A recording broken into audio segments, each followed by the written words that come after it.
Hello, thanks for joining us again today. For those of you who don't know me, I am Sammy Gleason with the Kansas Department of Ag and our From the Land of Kansas program. KDA and K-State Research and Extension are excited you have joined our farmers market and direct-to-consumer workshop this year.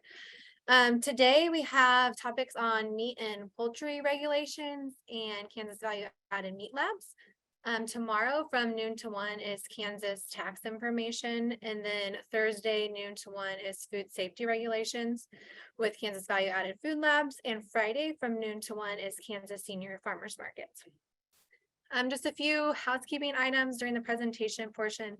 Please make sure your microphone is muted. If you have questions during the presentation, please submit your questions in the chat box at the bottom of the screen or raise your hand using your action button. Submit questions and comments will be monitored by the Kansas Department of Agriculture and K-State Research and Extension.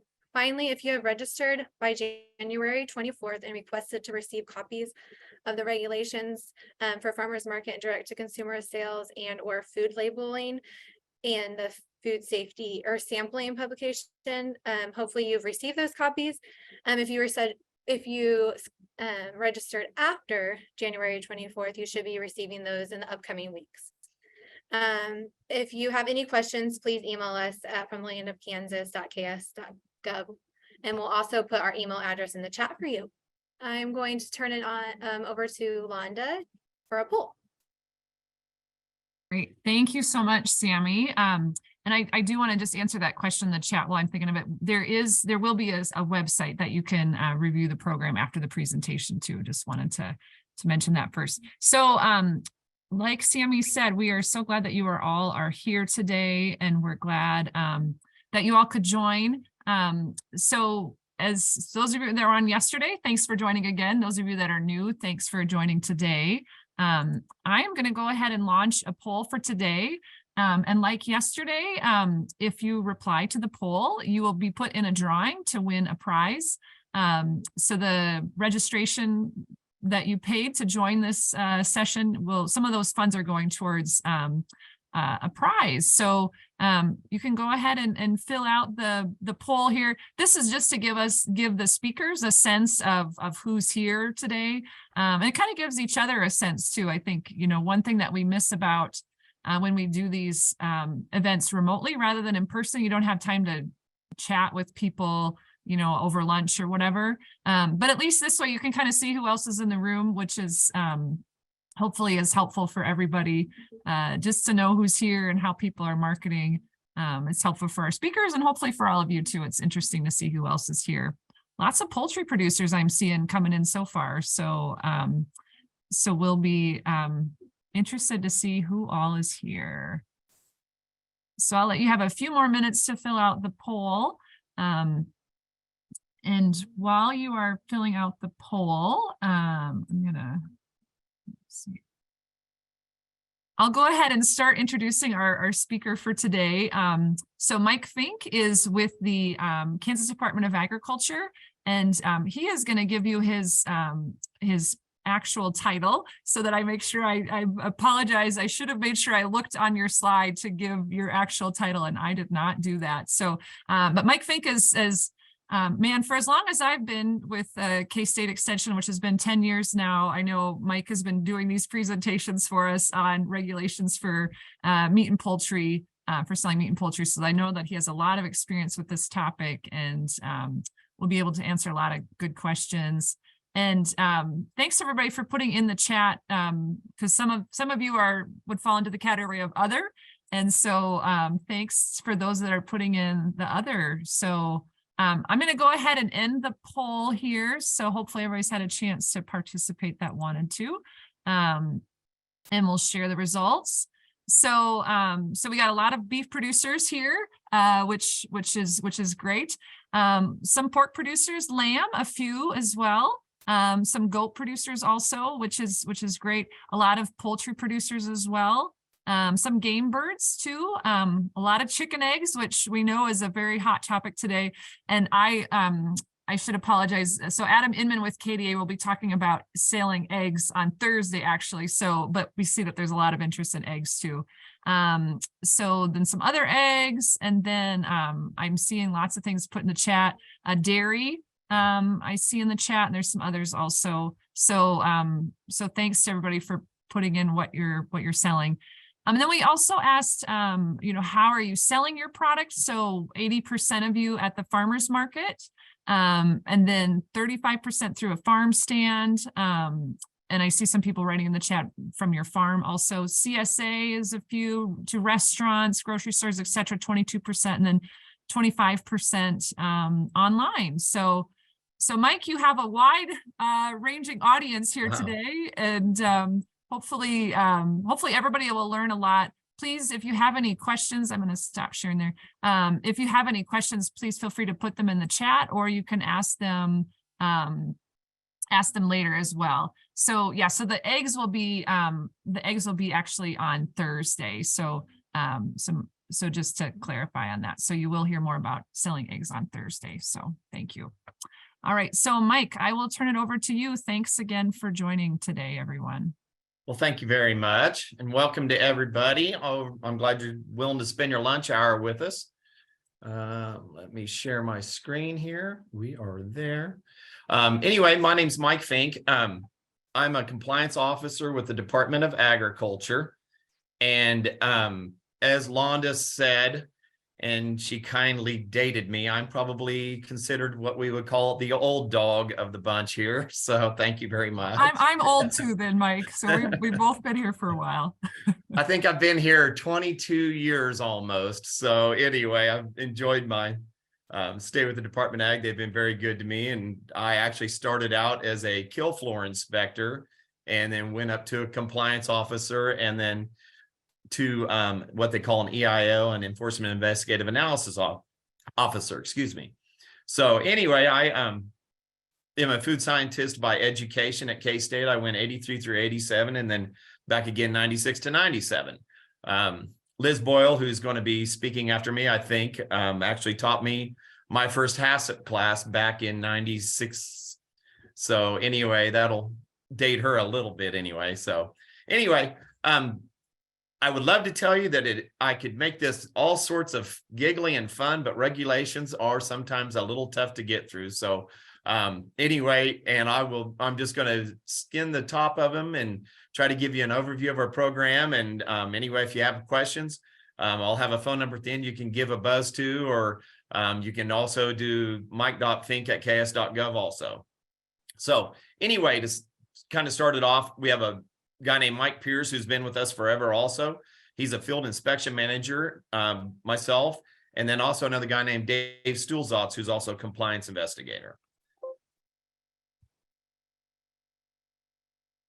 What we do, and I've always let everybody know, during our program, we do receive funding from the USDA to operate our program, and we operate our program in an equal to status.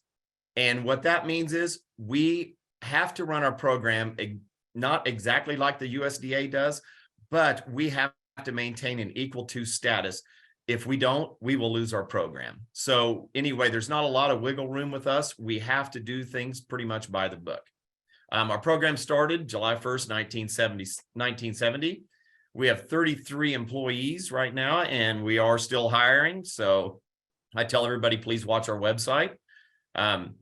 First off, we have a program manager, Jeremy Schooler's his name. We have an office manager. Then we have a field inspection manager. I'm sorry, the office manager, she doesn't do EIO and performs inspections, but the field inspection manager, he also works as an EIO. He also does inspections on the kill floor, and he also approves labels. The compliance officers, I also work as an EIO, and both of us do inspections on the kill floor or during the processing. We have 5 EIOs. They also double as area supervisors. We have a veterinarian who does dispositions, also works as a supervisor, also as an EIO. We have a training officer who also does an EIO, and she also performs inspections. All 6 area supervisors also perform inspections when needed, and we have 24 inspectors. So with that being said, you can pretty well ascertain that we all do double duty at some point in time. So anyway, compliance, as you can tell here, what we do is we review wholesalers and distributors. We investigate consumer complaints, and we protect against economic and fraud. Basically, we enforce the Attorney General's laws, the 50-9001 series. And then inspection provides on-site inspection of slaughter and processing facilities to ensure the safety and wholesomeness of the product. Big difference is federal and state. The federal program is conducted by federal employees, FSIS employees. The product is allowed to be shipped and sold intrastate or interstate. So with federal inspection, you can keep it in the state of Kansas, or you can sell it out of the state of Kansas. And it operates under what we call the Federal Meat Inspection Act. The state inspection is conducted by KDA meat and poultry people. Product is allowed to be shipped and sold intrastate in the state of Kansas only, and it operates under the Kansas Meat and Poultry Inspection Act, the KMPIA. The laws are really the same. When I say 9 CFR 317.2, 317.2, it will mirror our laws. When I say the Federal Meat Inspection Act, it also mirrors the KMPIA, except for a few other exemptions that are in there. So really, our laws are really just about the same. Some of the difference also is that like I said, state inspected meat can only be sold interstate commerce. I always get questions on buffalo, elk, and fallow deer, and that they're always interesting species because they can be amenable to the federal act and they cannot be. If you want them amenable to the federal act, you're going to pay to have them processed and pay to have them slaughtered. So there's a fee associated with the USDA, whereas in seeing they're amenable to our act already, we don't charge for that service. And again, you hear the terms amenable and amenability. Basically, all it means is that our meat and poultry laws apply. The Federal Meat Inspection Act applies. The Kansas Meat and Poultry Inspection Act applies. Now, what makes a meat product amenable? Not very much meat at all. 3% raw, 2% cooked, or if you're a deer processor, 30% fat in the deer is the maximum that you can do without making that product amenable to our act. So really, if I always tell everybody to kind of give you an idea, if you have, let's say you're making a bacon quiche, if I can see the bacon in it and it's any more than probably a tablespoon, it's more than probably 3%, and it would be amenable. It would cause you to come under meat and poultry inspection. So anyway, slaughter and processing facilities, they operate in a lot of different ways, and it can be very confusing. I've had so many people tell me, well, Mike, when I was there at the slaughter plant, a guy came out in a hat and a smock. It said KDA on there, and so my beef got inspected. And absolutely, it probably did on the kill floor. But again, it operates in 3 different ways. The first one is fully inspected. And if it operates that way, it can produce product that can be sold wholesale or retail. It can operate in a custom where basically you deliver your animal or you sell it on the rail. It comes back to you and it says not for sale. Some plants, and this gets really confusing also, can be a custom plant with a retail exemption. Now, a custom plant may mark the product that they slaughter and process for you, not for sale, but everybody gets confused why they can walk in the front door and see product for sale in their meat cases. And if you notice, that product usually doesn't have the mark of inspection on it because it was done under what we call a retail exemption. And it started with either USDA or KDA boxed meat. So anyway, if you're wanting to wholesale meat, this is what I cannot stress this first one enough to even put enough importance on it. Please communicate with the plant owner and express the intent of the product if you plan to sell it at a farmer's market or wholesale it to other stores. If you do not tell whoever, when you unload that beef, and if you go up front and give cutting instructions, if you do not tell them you're going to resell this, it might not have the mark of inspection on it, and it might say not for sale. And once it says not for sale, it can never go back to being for sale again. So that is very important right off the bat. Communicate that with the plant owner. What your intent is. And again, a fully inspected facility can operate as a custom or a retail, or it can operate as a fully inspected plant again. Like I say, it's important the plant needs to know that that it needs full inspection. So anyway, you're going to hear a few terms sometimes thrown around. HACCP plan, which is a hazard analysis critical control point plan. You'll hear some people say, well, they didn't run their HACCP plan. if that's the case, your meat didn't receive any inspection. You'll also hear the term SSOP, Sanitation Standard Operating Procedures. Basically, it's a plan developed by the plant that is going to tell me how they're going to clean and sanitize their equipment. So anyway, with the labeling overview, like I say, Mike Pierce, who's been with our program forever, does our labeling overview. He approves labels. And so part of the labeling overview is it properly packaged? Is it identified right? It's not misleading if you're making claims and you have truthful claims on it. So anyway, you'll also hear a few more terms because in a plant, if you're wanting to sell this, some people actually want to tailor make their own labels and have it done at a lithographer. And so anyway, you'll hear a few terms come up like the official mark of inspection, which is the inspection legend. You will hear the term sketch, which an inspector will actually do a label sketch. And then you will hear the term final, which is basically the sketch was approved by Mike Pierce. And then you will also hear label, which is a display of graphic matter. So 9 CFR 317.2, which my regulations would just be 317.2. There are 7 parts of a label. All of these have to be on there or it's not an approved label. The name of the product, I need to know the species of it. We now have so many different bacons. We have beef bacon, we have pork bacon, we have emu bacon, you name it, we have it. So it has to tell me identified by species. The mark of inspection needs to be on it.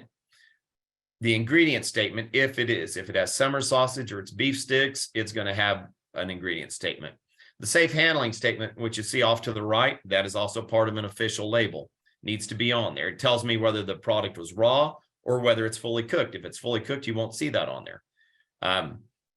Part 5, it seems that tends to get dropped off a label quite a bit, and it is part of the official label again.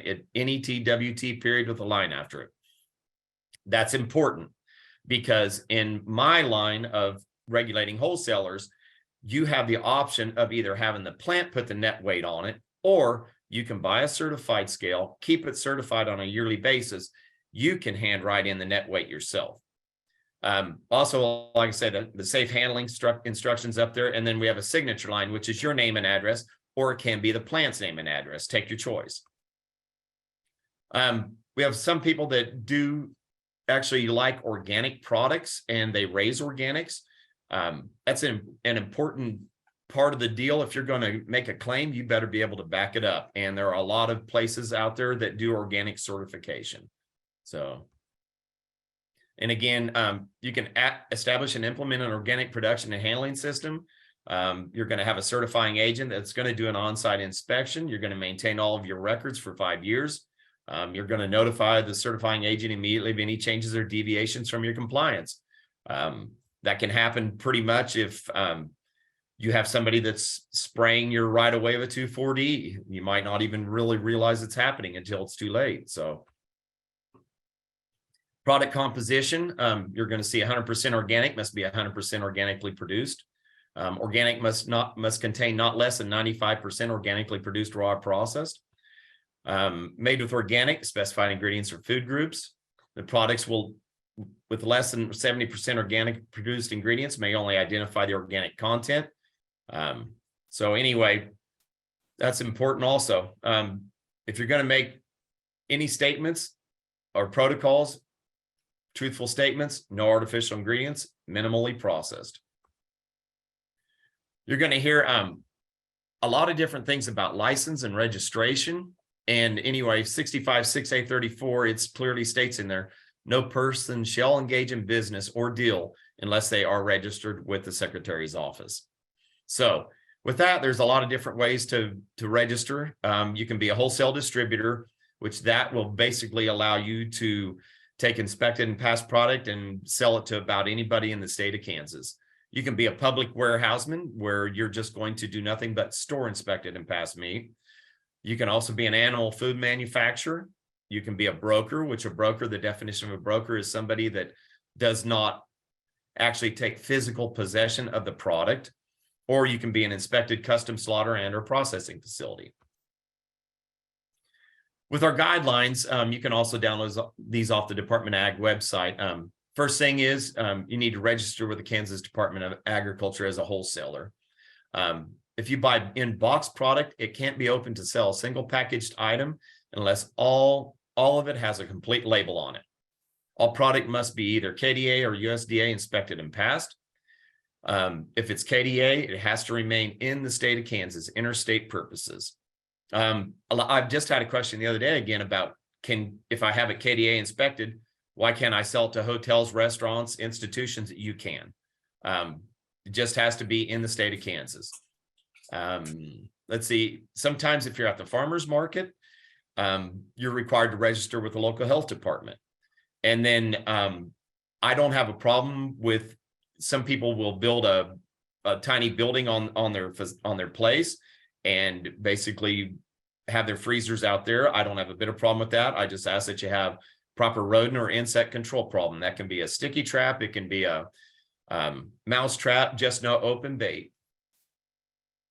You're going to want to maintain your temperatures or freezers or coolers, 37 degrees if you want to keep it fresh. If you're transporting, you want it 45 below. And this is very important. Keep all appropriate records associated with the business. You're going to want to keep receipts, invoices, temperature records, receipts from the locker plants, because occasionally we do have a locker plant, whether it's a federal or a state, that will have to do a recall. And it's important, if you have a receipt from there, I'm going to ask for that, because I want to know that you had 450 pounds of summer sausage or 1,000 pounds of jerky, you know, that are possible subject to a recall. You don't have to, but I recommend to everybody, if you go to the farmer's market, take a receipt book and do a duplicate receipt. Give them a copy, you keep a copy of it. If you're caught up in a recall, that makes the recall so much easier. And at a minimum, either get a phone number or an actual physical address for them. That way, you know, if something happens, you can get a hold of them ASAP. So, and temperature records. I tell everybody, if you're not monitoring, it's not happening. So put a thermometer in your freezer, and anyway, write it down. I tell everybody, put a piece of paper on your freezer once a week, once every 2 weeks, put the date and the time and the fact that it was 0 degrees or whatever it is. And if you're ever caught back into a court of law, because people in the meat business do get sued, and if you're ever called into a court of law or small claims court, at least you can say, Your Honor, here's my record. And as you can tell, I handled it appropriately. Poultry exemptions. These are always the most fun thing to go over in my life. They can be very confusing at times, and the devil is always in the details with these. 1,000 bird exemption. We will allow you to do 1,000 birds and less from the farm, and you sell them from the farm to the end consumer. Okay. We're not going to restrict on who you're selling them to, because I'll give you an example. If I show up and if I buy 50 birds from you, you're happy to make the sale, I'm happy. It's on me to take them home and to consume them myself or for my family. Now, if I take them to a restaurant, and if I own a restaurant and I didn't tell you that, then that's on me, and I'm probably going to get in trouble for serving uninspected product. Okay.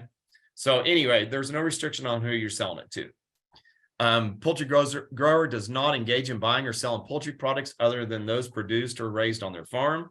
Slaughter processing is not done at a facility used for slaughter processing except by you. Registration with the agency is not required, and there are no labeling requirements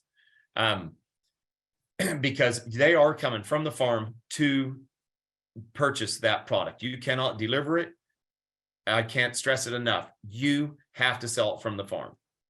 Now, like I say, people are showing up, they can ask questions, and they can make an informed decision. So if they're a little concerned about your sanitation that you're using, they have the opportunity to walk away from it. So again, from the farm to the end consumer.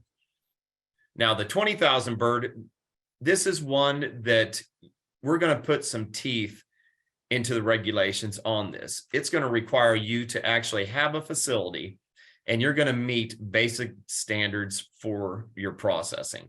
So with me saying that, I'm going to expect to see a floor drain. I'm going to expect it to see it hooked to a sewage system. I'm going to expect hot and cold running water. I'm going to expect food grade hoses, food grade equipment.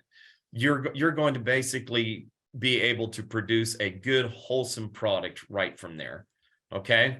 So anyway, with that bird exemption, we're going to allow you to take it to the farmer's market. There are the poultry has to be healthy when slaughtered. If it's not eligible to be done under the exemption. It can be distributed by you at the farmer's market, or you can sell it from your own premise also.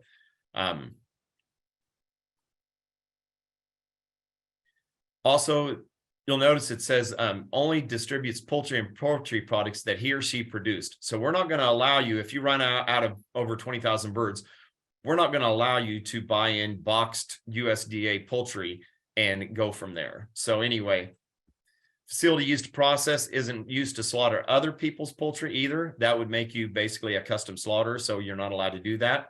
You raise the birds, you slaughter them in your facility on your premise. Now, we do require producer's name, producer's address, a safe handling statement, and then the PL, which is public law 90-492. So when I see those birds, I know that they have been done under an exemption. So anyway, I say if you need to reach us, you can call the Manhattan office at 564-6776. Or you can go to the USDA website and go from there. So thank you very much, Londa. Great. Thank you very much, Mike. And you made it interesting. Good job. I think there's been quite a few good questions in the chat. So I'll go ahead and go through the questions. And then if others have other questions, yeah, I see some others coming in too. So if you have other questions, feel free to also, put those in the chat, and you can, unmute too if after we're done with the questions from the chat. So, so the first question, and I missed exactly where this person asked that question, but so would the claims apply? We were talking about claims earlier, like labeling claims. Mm-hmm. So would the claims apply to anything claiming to be organic or just meat in general? So maybe you can talk about organic labeling and then other claims that people can make on there. Okay. There's a lot of different claims you can make, and the trick of it is you have to be truthful in what you say. And again, I always tell everybody the consumer needs to be able to have enough information to make an informed decision. So in my case, let's say I'm raising cattle. I raise grass-fed cattle, but grain finished. And you can actually make that claim on a label if you wish. Again, it takes approval. You have to basically tell the inspector there that you're wanting to do this. So, or if you're all grass-fed and grass-finished, you can make that claim. But again, you're going to have an entity that's going to be able to substantiate your claim.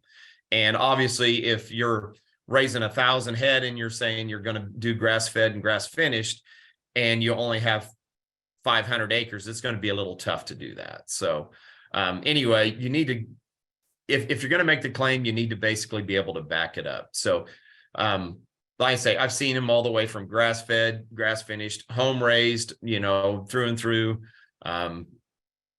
If you're organic, you're going to have an outside source, coming through doing a welfare check. A lot of organic farms have a welfare check as well as not. So. Great. Thank you very much. Okay, the next question, and I know that this was addressed to, but I'll just ask you to clarify again, Mike. If you are only KDA inspected versus being USDA inspected, like just having KDA inspection, can you get a USDA organic seal, or do you need to be USDA meat inspected to also get that the organic certification? You can, and part of the certification too, and this is where a lot of people run into trouble at, is the locker plant. You can have a certification all the way through raising your cattle and everything else, but the locker plant may not be USDA certified. So you're going to have to work all the way through that process to make sure that, what you're saying, again, can happen that way. But yeah, we have KDA plants. I'm trying to think, I think it's Frankfurt that actually has a USDA organic certification on it. So. Great, thank you. Yeah, so yeah, organic certification is something separate from the inspection that you're talking about today. Correct. Yep. It'll be done from an outside entity. And actually, I think they actually have somebody come in and I think it's the producer herself comes in and heads up that part of the certification in the actual locker plant. They allow her to enter and go. So. Great. Thank you. Okay. The next question, and I'm quite sure that this question came in while you were talking about the poultry exemption, the less than 1,000 birds and being able to sell less than 1,000 birds without, with different requirements. So they're asking, does this also include quail? So yeah, what do you mean by poultry?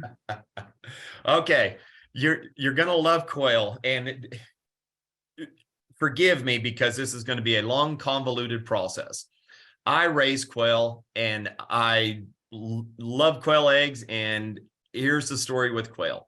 Quail are not considered poultry by the USDA standards.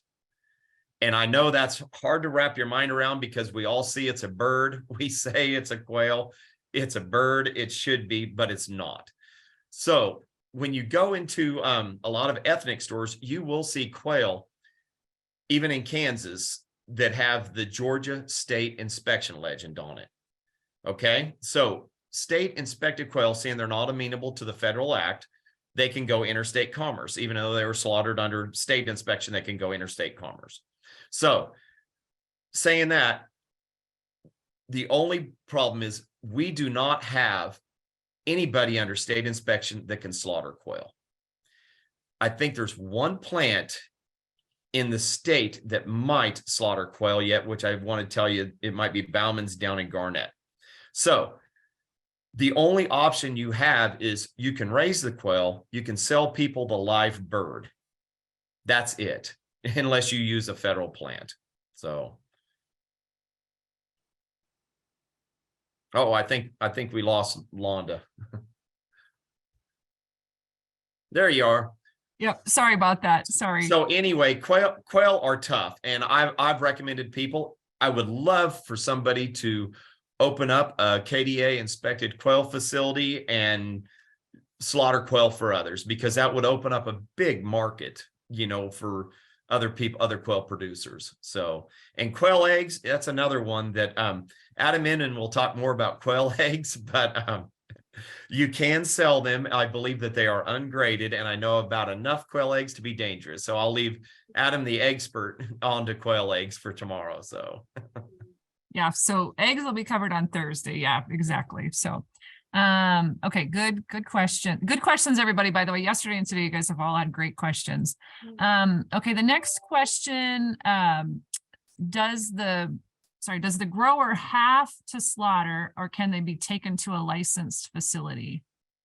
They can be taken to a licensed facility. I have a lot of people that'll raise 5,000 birds. They take them to, believe it or not, even when you have chicken slaughtered in Kansas, we only have USDA slaughter facilities. There is one, I do believe, Bauman's, which is Anco down in Garnett. There's one, Phil's in Hutch, and then Crable's in McPherson.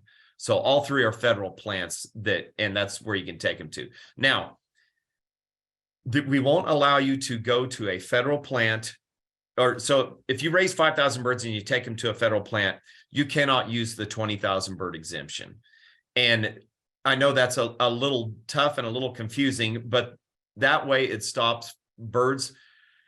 So anyway, if you have poor doing birds, basically, we won't allow you to slaughter them under an exemption, but it also cuts off the avenue for, you know, that monetary path is the way we look at it. So your healthy birds are going there, and then we won't allow the ones that won't pass inspection to be done under an exemption.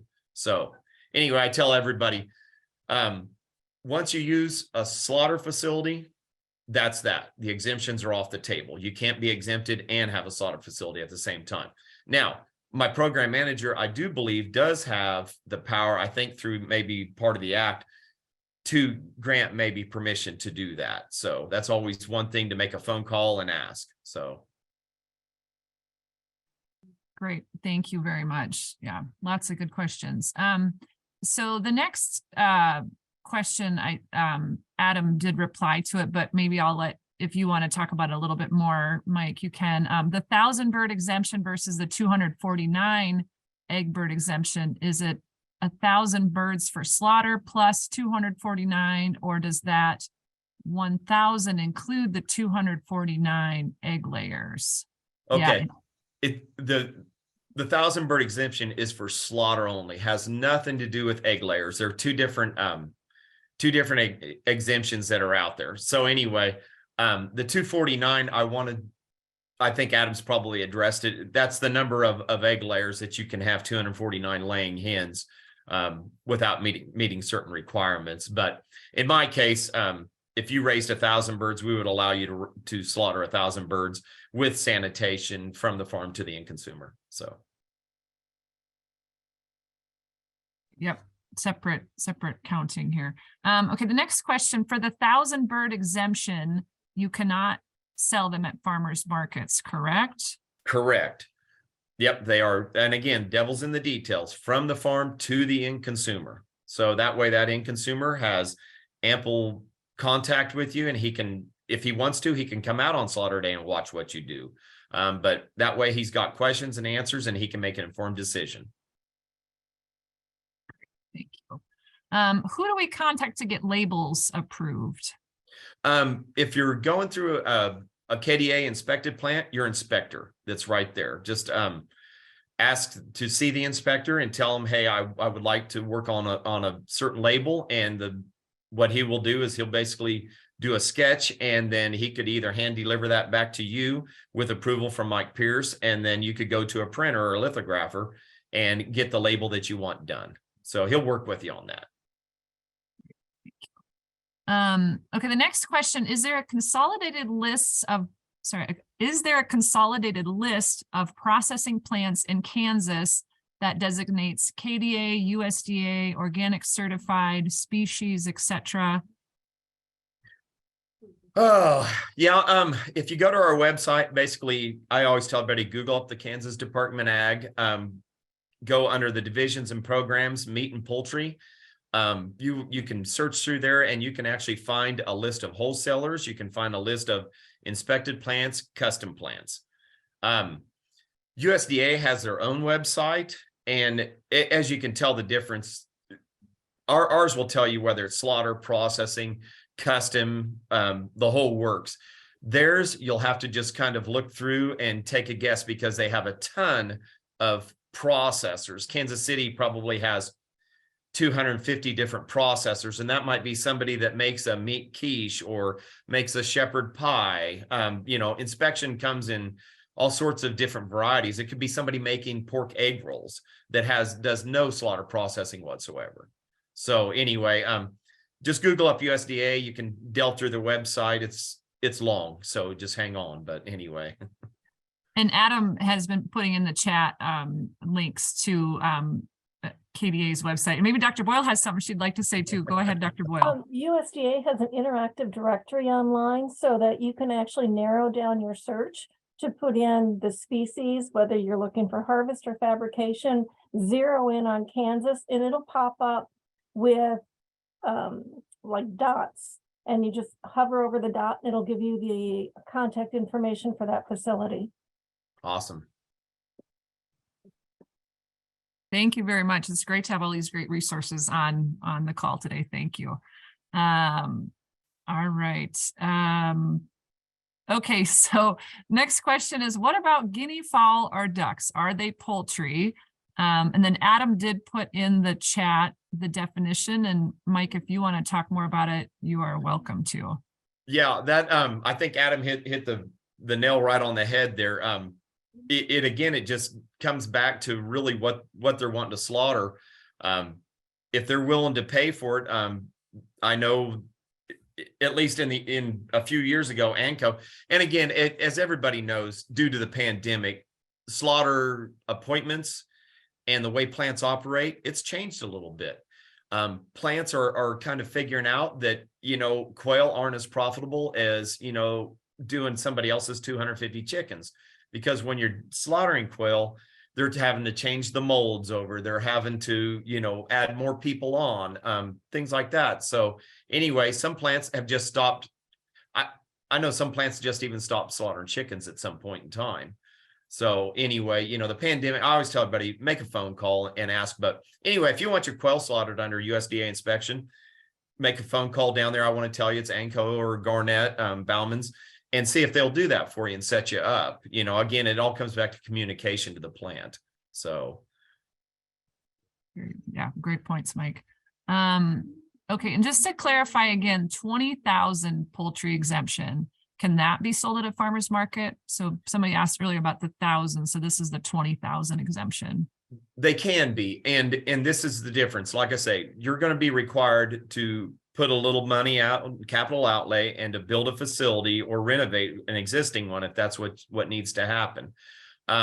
I will show up prior to the first slaughter, and I will look at your facility, and I will make sure that it meets minimum sanitation standards. If it doesn't, I'm not going to allow it. I've had people that have decided they're going to do the 20,000 bird exemption and take them to the farmer's market. And I'll kind of walk you through what happens.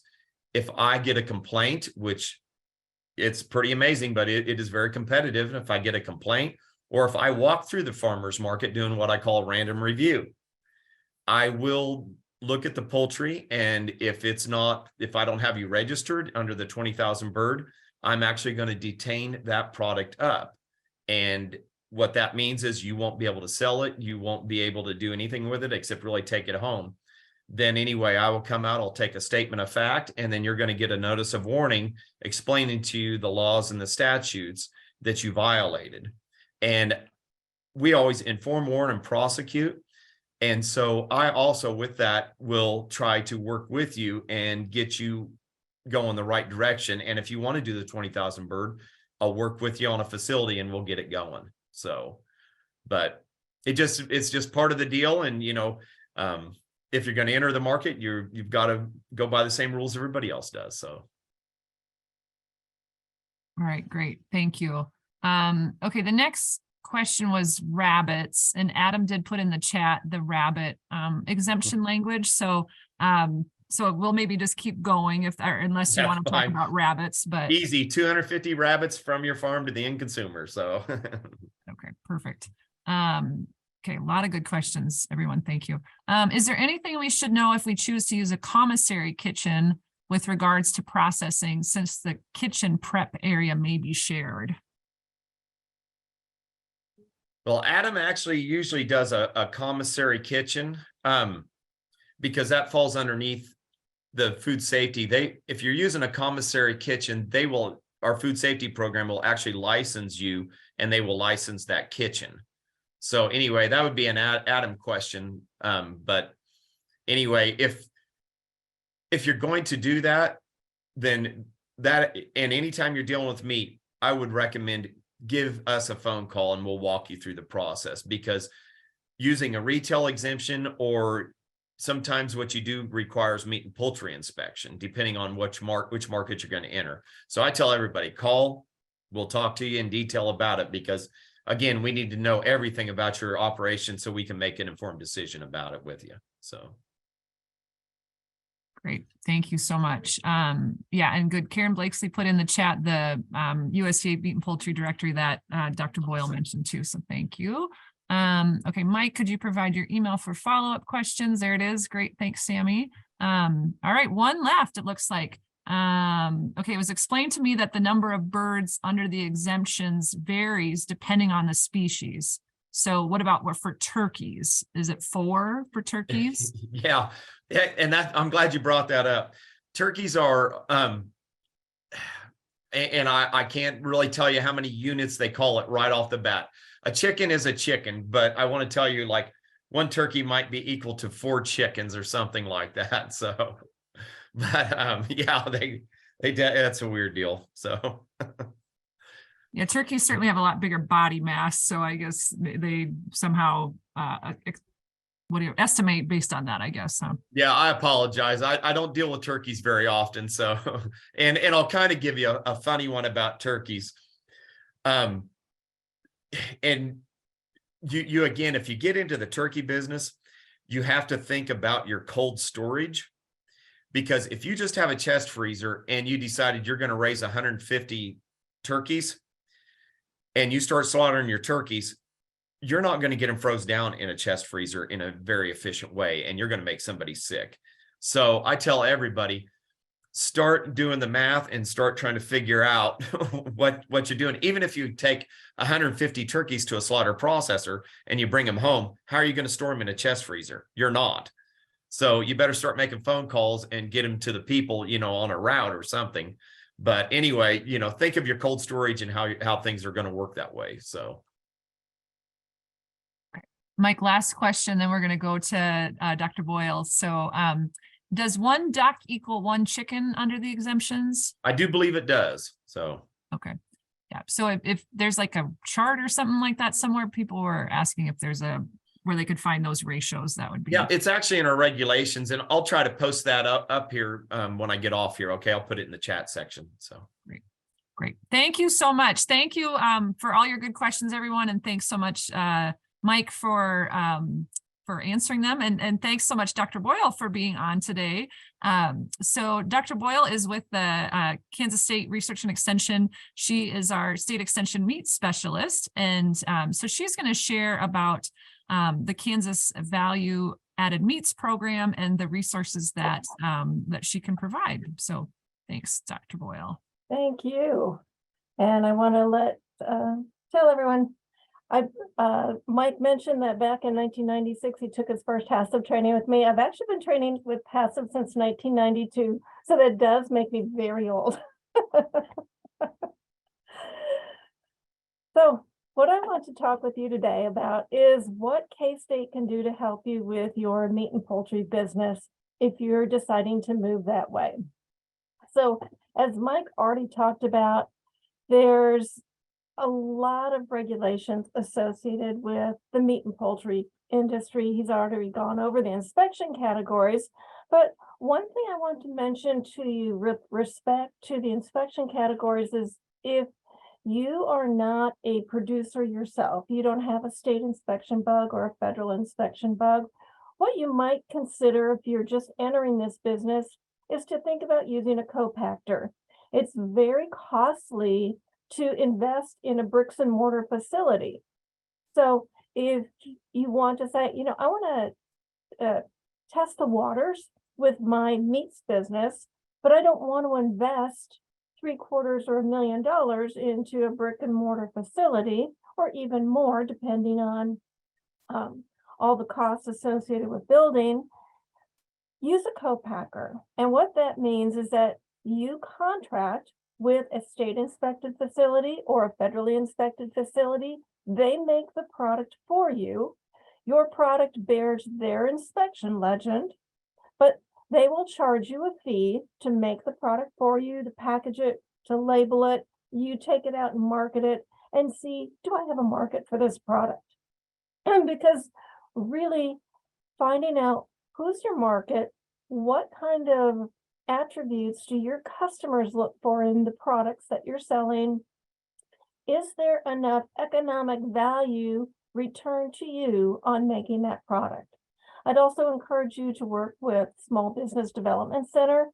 Develop your business plan if you're going to move forward, especially with a bricks and mortar facility, before you move, before you buy land, before you build a facility. Get that business plan in place. So I work with a lot of entrepreneurs who are interested in getting into the meats business. I work with a lot of our plants in Kansas with all kinds of situations involving their process. So within our program at K-State, we have several different types of offerings that we provide. We provide educational opportunities, meaning, for example, we do one-day workshops, we do seminars. We sometimes do one-on-one training with companies, or we actually go into the company, provide the training that they need. I work in one-on-one quite often with our Kansas businesses on HACCP deviations. Mike talked about if you're going to make a meat or poultry product, it's produced under state or federal inspection, it requires that the product be produced under a HACCP plan. The company that has the inspection legend, that state inspected plant or that federally inspected plant, has to have a HACCP plan for the products they're producing. So if you approach a plant and ask them if they would co-pack for you, one of the things they're going to check is, do I have a HACCP plan that would cover your product or that I could modify to cover your product? What happens? A HACCP plan is a food safety plan. It's a preventive food safety plan to prevent problems from reaching the consumer. But deviations occur during the production of products, and I deal with those deviations, I would say, on a weekly basis with plants from Kansas and from other states as well. We also work with companies to develop nutrition facts labels for meat and poultry products. Now, if you have other types of products, let's say a barbecue sauce to accompany your meat and poultry product, Karen Blakesley, she'll be talking with you, I believe, later this week about the food value added program, which is FDA regulated products. Her group handles FDA regulated products, whereas I'm handling USDA and state meat and poultry inspected products. The USDA is looking at changes in our nutrition facts labels for meat and poultry products. So right now we're following some regulations that were developed back in the 1990s. That's being changed. We're going to see some changes to our meat and poultry labels. So if you are exploring doing the nutritional labels, whoever you talk with, if it's not me, if you talk with someone else, make sure you're talking with them about what's coming up in the next year or so with respect to labels, because you don't want to invest a lot of money in nutrition facts labels only to find that a year from now you can't use it anymore because they're outdated. We work with companies on product analyses. Particularly, a lot of our meat and poultry products may have a standard of identity associated with them. So for example, you're producing beef jerky. In order for that product to legally be called beef jerky or jerky, it has to meet something called a moisture protein ratio. The only way to calculate that moisture protein ratio is to do an analytical test on the amount of protein, the amount of moisture, and then do a math calculation to see, do you meet the MPR for this product legally to be called jerky? So we work with companies on product analyses. We work with companies on shelf life testing. For example, I worked with one company, they were making a pickled sausage product. They weren't canning the product. However, what they were doing was taking a already made sausage product purchased from a retailer, putting it into a ball canning jar, adding a vinegar solution, capping it, and then putting it into a refrigerated case. And so the question was, how long can this product actually be sold in a refrigerated case with the way that we are handling the product? So we work with the company on, let's set up parameters to assess quality attributes associated with the shelf life of this product, so they would know what to put on their product in terms of a use by date. I provide technical support to a lot of companies. As Mike said, there's a lot of regulations with the meat and poultry industry, more than people may ever imagine. And so KDA is an excellent resource to use. I get a lot of questions more on the technical side in terms of, how should I package this product? Should it be in butcher wrap? Should it be a vacuum package? Should it be a shrink wrap? What are the advantages and disadvantages to doing all of those different types of packaging? And how does it influence the quality parameters of the finished product that I want to produce? Additionally, we provide HACCP training. So every year we do several trainings in Kansas. I've put the website up there. So if you are planning to have a meat business and you're going under KDA or meat or USDA inspection, you will be required to have a HACCP plan to start up your facility. We hold classes jointly with folks at University of Missouri and Columbia, Missouri. The first one coming up will be in March. We hold one here at K-State in Manhattan. That'll be the first week of June. We hold one in Olathe, Kansas every year, usually the very end of September, 1st of October. I believe this year it might be at the very end of September. but you can go to our website and register for that course. There is a fee for that course, and it is accredited to the International HACCP Alliance. I've been teaching HACCP since I came to K-State, which was over 30 years ago. I know, isn't that hard to believe, Londa? I've been here that long. So we also provide training for companies where, particularly some of the larger companies, want to have their own personal private training, where I will come in and do hands-on training with their company to train their individuals so that their staff do not have to travel anywhere. Every year we hold something called the Midwest Meat Processors Workshop. I believe this will be the 45th year we're holding this workshop. It was started by my predecessor, Dr. Dave Schaefer, and that is a one-day workshop held in conjunction with the Kansas Meat Processors Association. They have an annual convention that they've been holding in Manhattan. Formerly, it used to be all around the state. For about the last 10 years, it's been held in Manhattan, so that we hold a one-day processing workshop on Friday. The convention starts Friday night, goes into Saturday, and then concludes Sunday morning. So it's a great opportunity that if you want to learn more about just some of the fundamentals of meat processing, or see how some other processors might produce products, it's a great workshop for you to attend. I would also encourage you, if you're going into the meats business, to think about going to events such as the Kansas Meat Processors Association Convention. They have a small trade show, so you can meet with vendors there on equipment and ingredients and packaging and labeling. Plus, it's an excellent opportunity to speak with other processors to just brainstorm and learn new things from people who have been in the business for a long time. AMP is another organization, American Association of Meat Processors. They hold a national meeting every year. This year, I believe it's going to be in South Carolina, but again, an excellent opportunity for very small processors to learn more about the meat business. Usually, this workshop that we hold in Manhattan is held during usually the end of April. I believe this year it's like April 27th or 28th, whatever that Friday is here in Manhattan.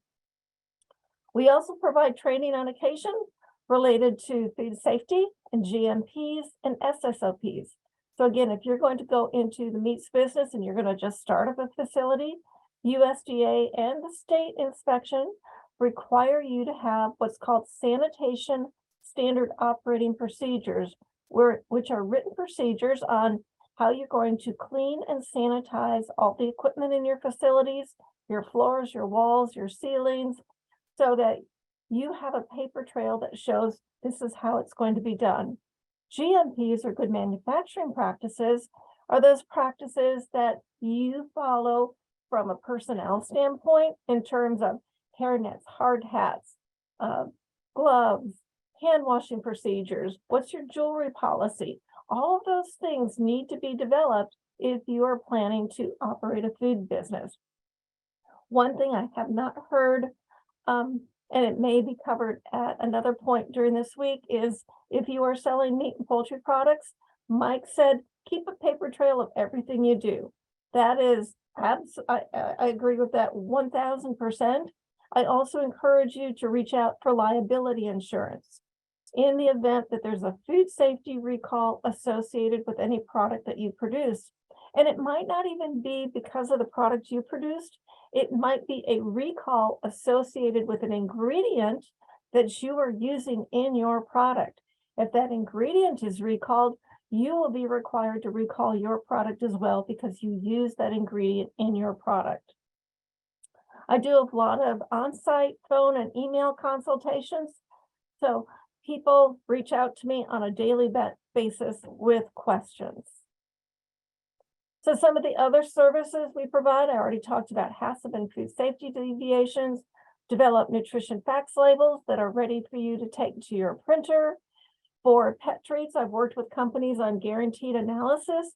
The equipment that we use for that is no longer available. It broke down. And the new equipment that we are purchasing will not work well for pet treats. However, I can direct you to commercial labs that can help you get your guaranteed analysis, your fat, moisture, protein, and fiber. And then once you get those numbers, I can work with you to say, this is what I would recommend you put on your label, because there's a little bit of wiggle room in terms of what you can do once you get those actual analytical numbers. If you are going, and I saw there were a couple of people who noticed in the chat that they were interested in pet treats, make sure you look at the AFDO pet business information, the American Association of Feed Control Officials. They have some really good information online about getting started in the pet food business. Pet treats are part of pet foods. So make sure you're familiar with what the guidelines that they prepare. They work closely with FDA, and FDA recognizes what AFCO does. The types of product analyses that we do, water activity. So if you are making a dry or semi-dry type of product and you need to know your water activity, you're making a summer sausage or a jerky product, we can help measure that for you. It's a piece of equipment that's fairly costly, and we measure water activity at no charge for Kansas processors. We can do moisture, fat, and protein on meat products. We can do fatty acid analysis. I've worked with a lot of, for example, grass-fed beef producers who want a fatty acid profile of their products. So we've worked with them on developing that fatty acid profile. We can look at color attributes, sensory. We've worked at different micro attributes. We generally say we're not going to do pathogen testing for you. If you say, does this product have a pathogen? Mainly because a lot of that is dependent on the sampling protocol, how the product was handled. But if you're concerned about some spoilage issues, then we can help you out with that, as well as shelf life. There are fees associated with all of these activities, except for water activity. Nutrition facts labels, we develop for Kansas companies at no charge. However, we do want you to have fat, moisture, and protein measured in order to correlate with what the database values say. So we do ask for a charge on getting the moisture, fat, and protein analysis done here at K-State. Again, we keep those charges at a minimum in order for you to be successful for your business, and as well provide a lot of technical support. Everything we do with Kansas companies is confidential. So if I see that there's something that might not be going correctly, I'm not going to pick up KDA on the phone and say, hey, Mike, I've got a problem with this plant. You need to check them out. I'm going to work with you to try and make sure that you can resolve your problem so that you are within the regulatory parameters that you need to be in. This program, I want to acknowledge KDA, is funded in part by support from Kansas Department of Agriculture. And if you'd like to reach out to me, I've posted my email, phone number on the slide. Fax, if you still like to use fax, I've got that number up for you as well. But I'm happy to answer any questions you might have. Great. Thank you so much, Dr. Boyle. I apologize. The questions were going so well with Mike Fink, so I just kept asking questions and didn't give you as much time at the end. That's okay. I'm about to teach process meat class in a few minutes anyhow. That's what I thought. Yes. So yeah, thanks to those of you that are hanging on, and and maybe actually Karen Blakesley or somebody will help out putting Liz's contact information in the chat. Somebody asked about your contact information. So okay. So yeah, there was just some good stuff put in the chat. Karen put in the HACCP class that's coming up, so thank you for that. Sammy mentioned that From the Land of Kansas offers a discount with the Kansas Value Added Meats Lab if you are a member of From the Land of Kansas. So she put that link in, and Mike confirmed 1 turkey equals 4 chickens. And Karen's put some other good links in with other things that Dr. Boyle was talking about as well. So so thanks. Oh, there's Dr. Boyle's website with her phone and everything there. So I did not put the HACCP registration website up there. I can go ahead and look that up and put it in for you. So if there is someone who wants to register for the HACCP workshops, if you'll have that link here as well. Yep. And great. again, we've got 3 posted right now that will be offered this year. We get a lot of people who come back for repeat training just because they want to know more. And refresh their memory and all those things. Yes, exactly. Great. Great. Well, thank you so much, everyone. I'm going to turn it over to Sammy to wrap us up. So thanks again for all the great questions today and the great presentations. Thanks, Londa. I'm going to announce the winner. Janet Haynes is our winner. Popcorn and sunflower oil from the land of Kansas. We'll send that to you. We have your contact information. Thank you for joining us. Also, to assist our team, we will be sending out a survey at the end of the webinar series. If you could fill that out, and we would really appreciate it, how we can help you in the future with future programs. We hope to see you tomorrow during our session. And then also, if you have any questions in the meantime, please contact us at fromthelandofkansas.ks.gov or at 785-564-6755. And we appreciate you. Thank you. Thanks, everybody.